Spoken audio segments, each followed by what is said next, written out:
Baik, selamat sore anak-anak, selamat sore semuanya. Sehat, sehat anak-anak. Terima kasih sekali sudah meluangkan sedikit waktu untuk mengikuti bimbingan klasikal yang saat ini akan dilakukan. Dan sebelumnya mungkin saya minta dari anak-anak untuk bisa pimpin doa. Dipersilahkan, mungkin ada yang mau mewakili supaya kita. Saya Bu. Oh iya, Mbak Iren, monggo. Kita berdoa dulu untuk mengawali semuanya ya.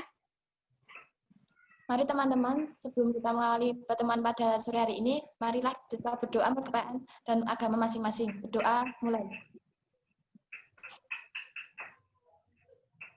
Selesai. Baik, terima kasih Mbak Iren. Hari ini topik atau tema yang akan kita angkat bersama yaitu implementasi iman dan takwa di kehidupan. Untuk lebih memudahkan anak-anak di dalam memahami, kemudian anak-anak nanti bisa mengamati, menganalisis, kemudian nanti bisa ada tanggapan, mungkin anak-anak nanti bisa sharing bersama, diskusi bersama sedikit. Bu Yesi langsung saja akan menampilkan slide. Nanti anak-anak bisa lihat bersama. Sudah. Oh ya, sudah. Sudah? Sudah. Saya coba mainkan. Sudah? Sudah. Sudah. Realita kehidupan di zaman modern. Anak-anak bisa bacakan akan memiliki karakter negatif dalam diri kita. Sehingga kita harus mampu menjadikan takwa menjadi pedoman hidup kita dalam pengembangan individu. Seperti gambar berikut adalah contoh stop perilaku kita. Tawuran, yang orang berdagang, merokok, ya, banyak hal-hal yang menyimpang. Saya sebutkan realita di kalangan remaja, ada kenakalan remaja, prostitusi, narkoba dan obat-obatan terlarang, seks bebas, tawuran tadi, bahkan juga ada bunuh diri di kalangan remaja. Karakter remaja yang negatif seperti apa? Poin 1, jiwa feodal, bergantung. Kalau di sini contohkan seorang pembantu yang mendapatkan pelecehan seksual, tapi karena takut dipecat dia diam saja. Jadi karena tuntutan, ini kehidupan nyata. Yang kedua, seperti yang anak baca, yaitu adanya budaya Barat yang kadang masuk ke dalam kehidupan ketimuran kita. Kasus porno, para artis yang menggemparkan masyarakat mungkin beberapa waktu yang lalu, mungkin banyak sama sekali. Yang ketiga, takut berbeda pendapat. Artinya, mayoritas pemuda kurang punya pendirian. Apakah ini terjadi pada diri kita? Yang keempat, pelanggaran norma. Seperti tadi sudah disebutkan. Dan yang kelima, mengutamakan hasil daripada proses. Yang dibicarakan adalah anak-anak sekarang taunya hasil. Pengennya yang senang, pengennya yang enak. Barat, teknik timur, berkembang di dalam diri pemuda. Harus bisa memiliki pemikiran yang maju. Mudah mendapatkan etik budaya Barat, tetapi dengan berteknik timur. Misalnya mengkolaborasikan teknologi yang dari luar, tetapi kita tetap menjadi pemuda-pemuda Indonesia yang punya jati diri. Tidak harus dengan berpakaian mini, tidak harus berpakaian seperti order, tapi bangga sebagai orang timur dan Indonesia. Yang ketujuh, luas. Gambar berikut menunjukkan ada yang pakai salib, mungkin belum ada yang disebut rukun, tapi yang jelas toleransi. Hidup rukun, saling berdampingan, saling menghormati, tidak ada congkak, rasa iri dan sebagainya. Nah, disinilah fungsinya, disinilah maknanya judul implementasi iman dan takwa di kehidupan modern. Sekarang pengaruh iman dan takwa di era globalisasi. Berapa jumlahnya? Oh ya, ini pohon apa anak-anak? Pohon kekeringan. Dan yang dua jumlahnya berapa? Lebih dari 5. Ada satu, dua pertanyaan ataupun tanggapan, atau mungkin anak-anak mau ada yang masuk ini ya, saya izinkan dulu. ya, Mbak Niswatun sudah baru masuk ya. Nah, mungkin ada 1-2 anak yang mau berbagi pengalaman, mungkin mau berbagi cerita kehidupannya bagaimana setelah kita membaca tadi. Saya beri kesempatan, monggo.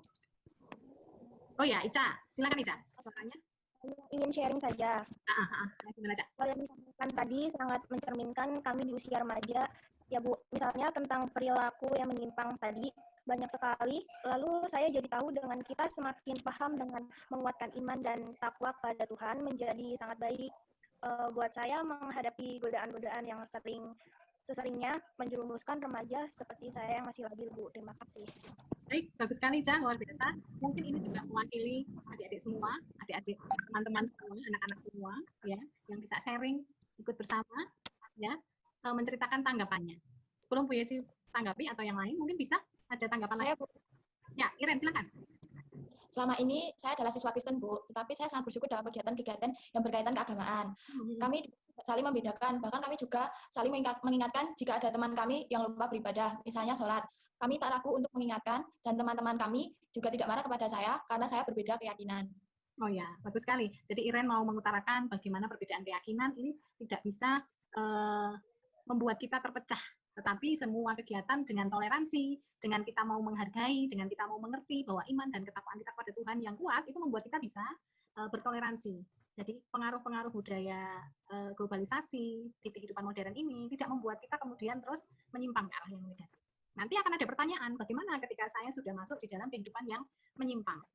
Nah, saya beri kesempatan, mungkin ada pertanyaan? Silakan. Oke, Clara, tapi dibuka mute-nya, buka mute-nya.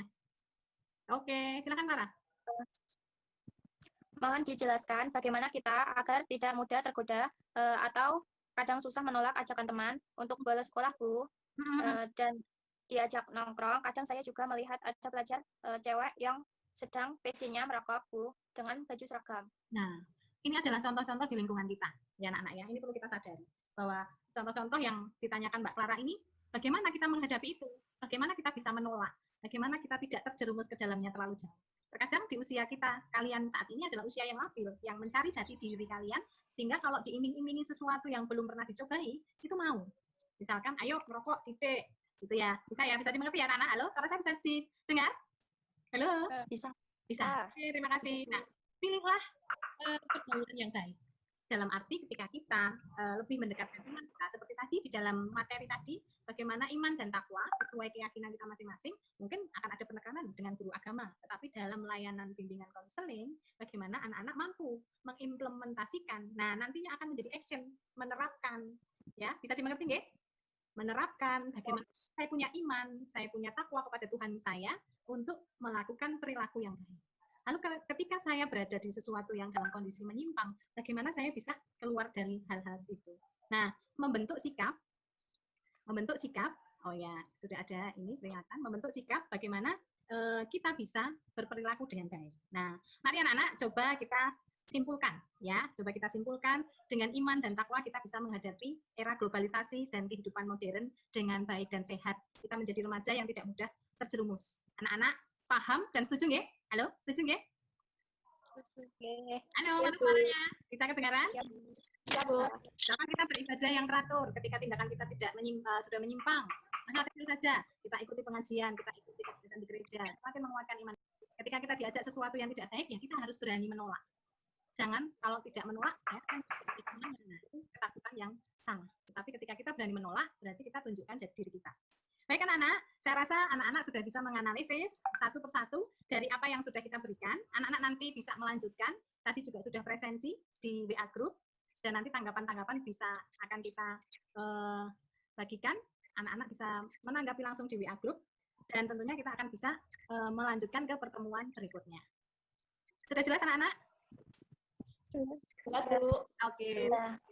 Baik, sekali lagi, mungkin sebelum kita akhiri pertemuan kita pada sore hari ini, ada baiknya kita mulai dengan berdoa, lalu kita juga akhiri dengan berdoa.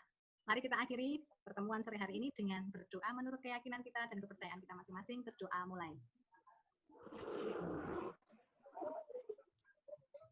Berdoa selesai. Terima kasih anak-anak atas partisipasinya, atas dukungannya, dan apa yang kita peroleh tentunya bisa kita aplikasikan di dalam kehidupan kita nanti. Kita tetap saling sharing di dalam WA Group. Bu Yesi akan tahu bagaimana anak-anak bisa menanggapi dari apa yang kita berikan. Selamat sore, selamat beraktivitas, tetap tersenyum, semangat selalu, dan silakan untuk bisa memulai belajar menghadapi PTS besok. Saya minta senyumnya 1 senti ke kanan, 1 senti ke kiri. Mana senyumnya? Oke, terima kasih sekali atas dukungan anak-anak semua, dan saya izin end meeting ya untuk pertemuan kita pada sore hari ini. Saya izin, dan kiranya anak-anak bisa melaksanakan aktivitas selanjutnya. Selamat sore, selamat beraktivitas, senyum selalu, sehat selalu.